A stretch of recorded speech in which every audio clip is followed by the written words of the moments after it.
他这不回来了吗？回来这几天跟他丈母娘已经吵了3架了，主要是因为我妈带孩子和他带孩子方式非常不一样。然后他吧这个破汉语水平，哎呀妈，把这架吵的举案齐眉的。你那天跟你爸说啥？你别搭的，你别搭的。这第一次纠纷呢，就是我老公愿意让孩子光脚玩，我妈呢认为脚底凉寒大，拿铁穿上袜他爸给脱了，穿上袜他爸给脱了，给我妈急的呀！一看拿铁光脚还搁地上玩，在后边喊呢，拔凉啊，拔，然后就追着拿铁套袜子。我老公就问我说：“这个888不是你家 WiFi 密码？咱妈这是什么癖好呢？怎么一着急就喊 WiFi 密码呢？就他认为他这个888的 WiFi 密码还不够羸弱吗？跟所有的烧烤店都串联了，他还要喊别人才知道吗？”然后第2次纠纷就是拿铁吃饭，我老公给他儿子特意做了一顿饭，西红柿炖羊肉，还加点香菜，但是我妈就不让吃香菜，他放进去香菜，我妈给摘出来，我妈摘出来他再放进去。大胖媳妇非常困惑呀，干啥不让放香菜？我妈说可以多吃点韭菜，少吃香菜。我老公不懂，问他丈母娘说，那如果韭菜炒香菜呢？这道菜可不可以呢？这2次分歧我都在中间不表态，我啥也不说。你说中西文化差异加上隔代文化差异，我趟那浑水呢，包拯来了都理不清。但是第3局，我老公领孩子出去吃饭，拿抹布给孩子擦嘴这个事儿，我必须照顾。我妈的带孩子方式呢是喂孩子吃饭，一口一口喂啊，孙啊，你给哎呀大宝孙。我老公呢是整个餐椅，桌上边摆全吃的，孩子随便玩，然后他在旁边趁机赶紧吃。他从来没因为带孩子耽误他自己一口饭。然后我妈呢非常洁癖，就会一直给孩子擦嘴，埋汰了擦。我老公没吃到孩子全造完了，咔嚓一起擦。我老公还偷摸问我说：“咱妈咋不嫌累呢？哎，你说他老说自己脸皮薄，是不是小时候让你老硬给开导的？这倒也没事，勤他不勤他的都没毛病。关键是我老公等我女儿吃完饭，拿起饭店桌子上的抹布，咔嚓上就搓。你说面对我女儿这张脸，他是咋下手的呢？就拿铁的小嫩脸也被他这么搓，像铁杵要磨针似的。怪不得烦他爸。你说那抹布一股蒜味，给我儿子擦的蒜香拿铁，那也太埋汰了。我说你呀，给他用这个全棉时代的婴儿超柔纯棉柔巾，零化纤、零木浆、零荧光增白剂，还获得了医护级认证，那给孩子用才真安全放心。只有这种100%棉合作的棉柔巾，才能做到在土壤里3个月自然降解。而且人家为了践行环保，还特意新出的零塑纸盒包装，绿色低碳很重要，人家说到做到，就给翟欧达和拿铁他们将来面对的未来地球减轻点负担。因为它添加了进口乳霜，摸起来好柔软的，就特别适合婴儿小孩娇嫩的皮肤，边擦边保湿补水，不用担心干燥起皮，老软和。大胖媳妇最近鼻炎犯了，每个月几天敏感的时刻，老想偷用这个棉柔巾，但是你们说她配不配得上呢？今年的中秋节，他说他要承办，说感觉现在的节日气氛太淡了，他今年要担起这个文艺复兴的重任。结果置办的所有事儿全劈叉了，明明是自己买月饼买错了，他还气够呛。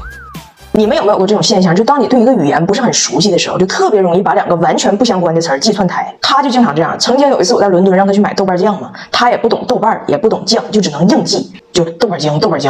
然后走路走了20分钟，到了华人超市，到那老板问他你要啥呀？他说赵本山。老板说你要碟啊？他说我要罐啊。碟是什么意思呢？散装的。这次又是买月饼，他带孩子自己去买月饼，我出差不在家，他自己打车去的。走之前我就怕他去错地方，我说你到了商场啊，你就找稻香村。他说我懂，而且我还知道我在北京不能说稻香村，得说稻香村。我说就是稻香村。他说稻香村，然后就去了。咱也不知道路上是哪个点开始又窜台了。到那儿见着1楼保安大爷，我要倒插门。保安大爷说你到哪倒插门啊？我老公说我问你呢，哪里倒插门啊？保安说我不知道你上哪倒插门，我也没倒插门。而且小伙我告诉你，现在不行叫倒插门，那个叫赘婿。完我就问他，我说你找着没啊？他说保安说现在那个店叫赘婿。关键是最后不但倒插门没找着，买的东西全是错的。我让他买月饼，他买了牛舌饼、老婆饼、油炸糕、枣花糕。这个是啥呢？开花馒头。我说买的挺好，别再买了，没有一个是对的。他说那这个我不服，那商家往那月饼里放鹅肝、放螃蟹、放火腿、放冰激凌，啥贵放啥。他们说那是月饼就是月饼，几十块上百块钱一个，他咋不直接往里放钱呢？月饼变了，月饼他现在的象征也不是团圆呢，就是烧钱呢，直接叫烧饼。月饼现在定位极其模糊，迷失了自我。所以从这个角度来讲，我买这个都可以叫月饼。你说这个 moon cake 有酥皮有 cake， 就是没有 moon。那我买这个老婆饼外父派，有酥皮有派，就是没有外父，有什么问题呢？然后晚上很委屈，坐在沙发上自己扒扒。哎呀，人本来我自己上网查的资料，今天还有个传统，我本来想再置办点桂花酒，但是咱也不敢问，咱也不敢买，月饼都买错了，酒再买错，桂花酒，咱也不知道得多贵才能叫桂花酒，节过的太烧钱，烧饼加烧酒。世界杯开始1周有余了。大概3天前，他才得知加拿大入选世界杯了，突然成了球迷，享年38岁。足球的知识不咋够，全靠装备来拼凑。哎，样子还是义乌产的。这几天就一直很膨胀了。今儿下午跟我说，哎，你说俺加拿大好，你说一共20几个人，11个来看海，再来几个看球的，国家没放钉子，国家没放钉子。仪式感拉得很满啊！但是这是我有生以来第一次看见一个人不会唱自己的国歌。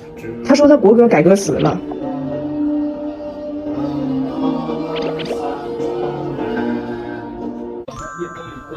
但我觉得你狂归狂，人家克罗地亚人上一次亚军，你们来怎么说呢？就是别人管了，管了 Q 了。你进了，加拿大进了。黄白是加拿大，红白是克罗地亚，这回你们穿的是黑色儿。黑色儿啊？真的不会，可以跟你玩玩。跟就有，大开。A few moments later. 视频音，加拿大1，加拿大1输了。没问题。1 is better than 0。好的，就这样。你咋老向着你爸的那对儿呢？就是也没有你的眼。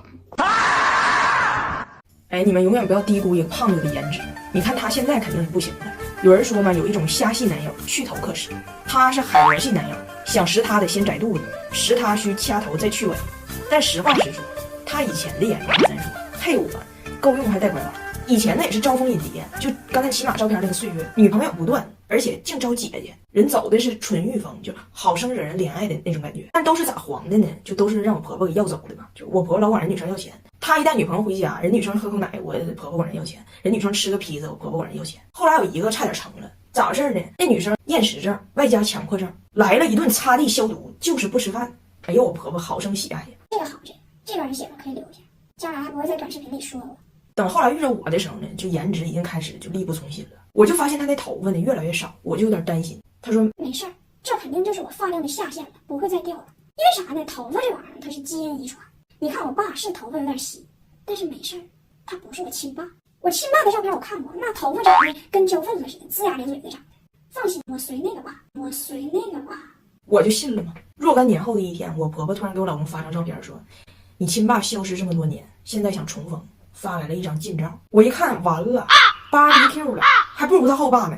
锃亮的脑瓜子，啥也没有，锃亮。我说你最近要考科2，你都别看他，你看他你都打滑，你坡路都不能骑车。古代看亲生父子2滴血能分离后再相逢，尹家看亲生父子俩脑袋能折射出太阳能。所以这一年我发现他的颜值啊，紧紧绑定在他的头发上。所以你看婚礼的时候，我斥巨资给他整的一人妆发呀，就那濒危的25根头发，整整吹了40分钟。你说他这一头小卷毛长的啊，就既内卷又躺平，你说气人吗？为了婚礼，人2月没剪头发，就为了吹出一种氛围感那种感觉，是不是当时还挺有用的？直到那一秒，我们这不挨桌敬酒吗？我们有一桌朋友就喝多了，开心了，咔嚓一瓶香槟直接喷他脑袋上，那个画面你能想象吗？啫喱后的脑袋一被喷，天蓬元帅弼马温，人这头发一趴下，整个人都变了。我们敬第一圈酒的时候，别人说，哎，你说彩楠对象找的年轻带劲呢。等我们第2圈敬酒的时候，哎妈，还是刚才那人吗？哎，都说外国人老得快，咋这么快呢？我呢，为了拯救一下大胖媳妇的氛围感，决定吸取一下当年婚礼的先进经验，从头开始，就用这款 KONO 轻盈控油洗发水，泡沫嘎嘎多，洗起来又清爽又舒服。一般控油的洗发水肯定洗完会干，但他家添加了护肤级的保湿成分，洗完一点不干涩，顺滑轻盈有光泽呀。最重要的是蓬松效果好，头发根根分明。